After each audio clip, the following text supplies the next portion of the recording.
up, y'all? Man, quick recap on this game, bro. Penn State, Purdue. Penn State 81, Purdue 70. When it comes down to um when it comes down to like the final score is not indicative of what happened during the game. This is a perfect representation. Penn State was up 20, 25 points before they took their foot off the pedal.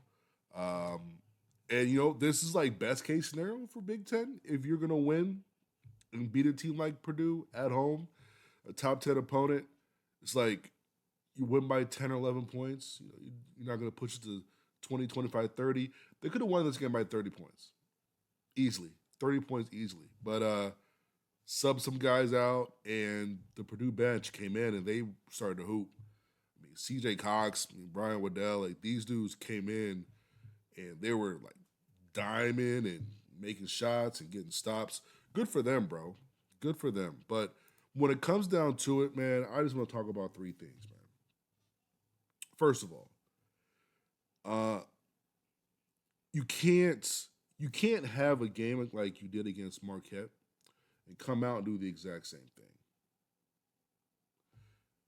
Cannot do that. That means that you didn't learn anything from it. That means that that game didn't really mean much when it comes down to it. And you have to do a little bit of soul searching, bro. Uh, Having that Marquette game was a perfect blueprint for this. And I don't even think it's so much of a Matt Painter thing. I don't think it's a coaching thing. I think this is more of a personnel thing. And you just gotta kind of lick your wounds and keep it moving. Fortunately for Purdue, there are not a lot of teams like Penn State in the conference. You're not going to have a team who is going to be able to pressure you like the way that they pressure. Um, Ace Baldwin is one of one defender in the league. You're not going to be able to have guys who will be able to pressure him, pressure Braden Smith 94 feet the entire game. Not only that, but also have other guards surrounding that defender who are going to be willing to shut down the next guard.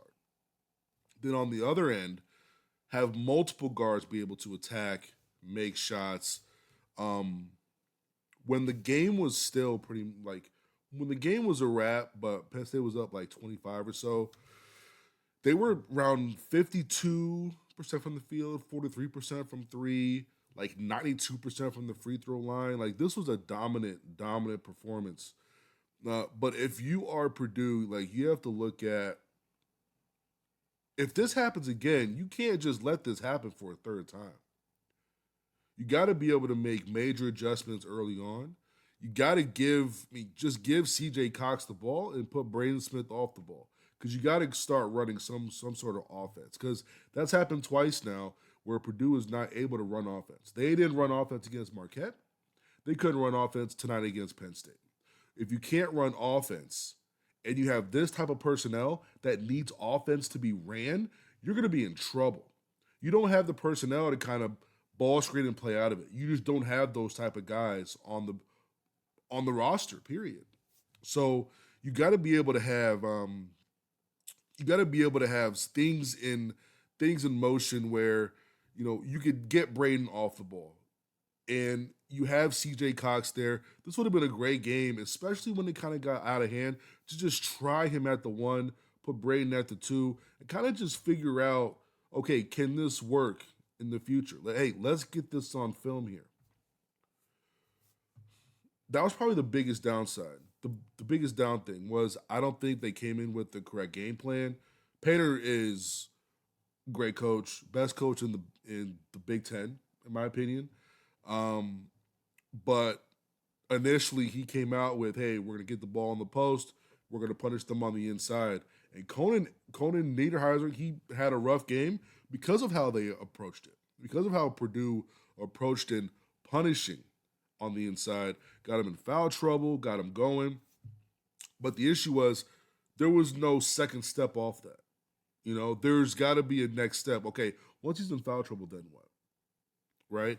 They kind of got him in foul trouble, but then the guards for Penn State just kept doing what they do. Pressure the rock, get out there, jump passing lanes. Let's get out in the open. And it's really hard if you are Braden Smith. you can't take yourself out of the game like that so easily. Like I feel as soon as he felt that second defender, as soon as he felt himself getting blitzed, I feel like he just um I feel like he just kind of just gave up on the play in general. He kind of just passed the ball out, and that was it. I think he's got to attack these blitzes a little bit more. I know he's not like a physical specimen. He is a bit smaller. Isn't like overly strong, but he's got to use his quickness and kind of see steps ahead, if that makes sense. Like if you know the blitz is coming, you've got to counter it before it gets there. Because once it gets there, some of these defenders, especially on Penn State, like they're blitzing with, Coda Niederhauser, who's all 7 foot. Then you have wings on Penn State, Kern and Hicks and Puff Johnson. These guys are big, big wings. So not only are they quick, they also have really good length and really good height, where Brady's not able to see guys. He's not able to see guys. But then you want to make sure if you're Smith, when you let that ball go, I feel like too many times he kind of just stood and watched. I think he has to stay active. Once you find someone, play off the ball. Go to it. Go screen away. Go do something. And then if you're off the ball and you see Smith gets blitzed, you got to be able to attack yourself. You got to be able to attack because if Smith has two guys on him, that next pass, you have a 3-on-2 or a 4-on-3 for about 2 seconds. You're always about 1 or 2 passes away from a wide open shot. If you get the ball and your next reaction is, oh, where are the defenders? Because you're looking because they're super fast and they're running through pass lanes and all those things, you've already lost. You've already lost. You have to be able to attack right away. You cannot wait. You cannot wait. Second thing, bro, Penn State is for real. This is a for real team. I've been watching them over the last several games, been watching them for the last few weeks. I felt that even that game against Clemson, that was a really good game.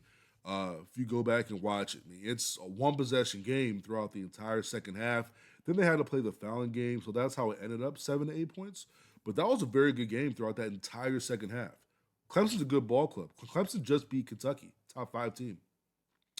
But Penn State is for real. Penn State is for real. I had people hit me up at halftime saying, hey, should I bet Purdue live? I'm like, yo, no, save your money. Save your money. If Purdue was able to run some semblance of an offense in the first half, I think they would have felt a little bit better about the second half. But I think they went into halftime not really knowing what to do.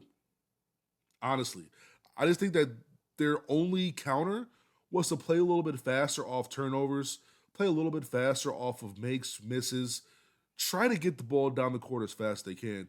But once Penn State had much better offense to defense transition balance, that just went away as well, and they really didn't have anything else to really counter with, unfortunately.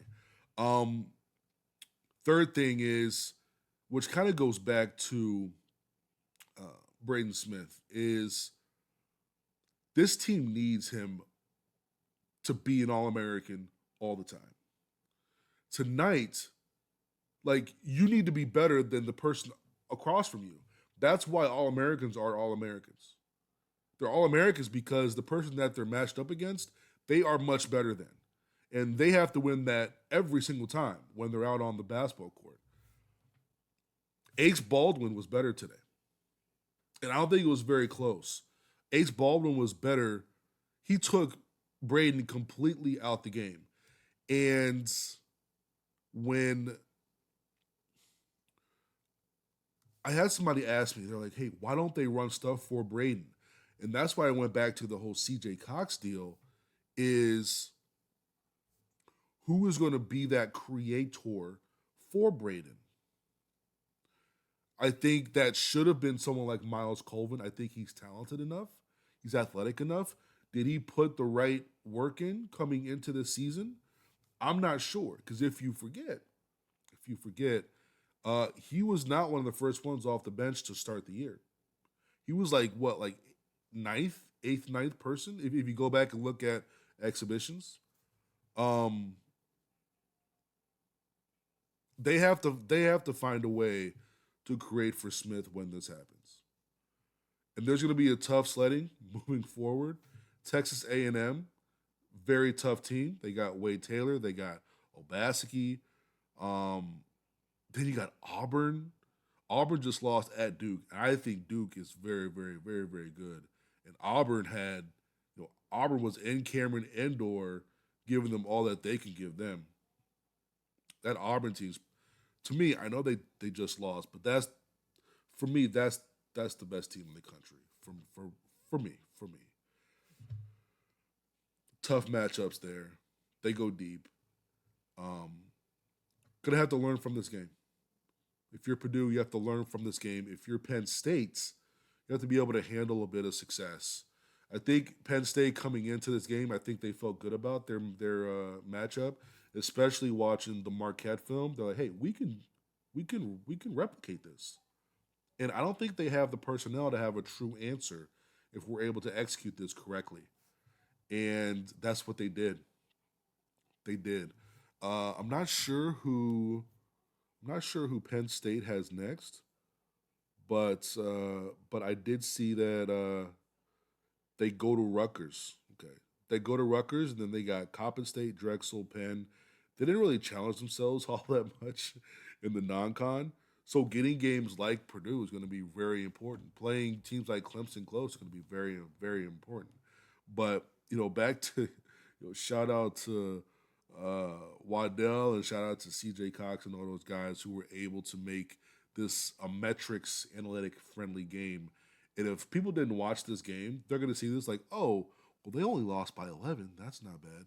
They're not going to see the absolute buzzsaw that Purdue ran into. And they looked helpless out there. But either way, Purdue is still a good team. They're going to go to the NCAA tournament for sure.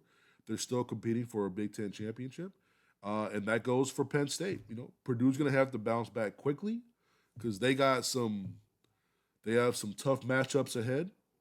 Same with Penn State. They're going to have to go to Rutgers, a team who likes to play defense, a team with some really big guards and Dylan Harper. Jeremiah Williams is a good player. Ace Bailey's a very good player. They don't have anybody for Conan. Conan might have like 20 and 20 that game.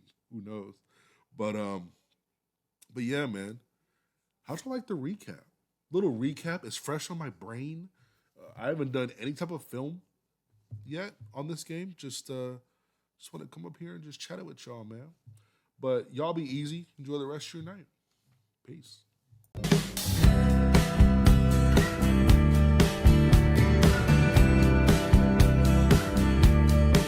Standout, can't guard me.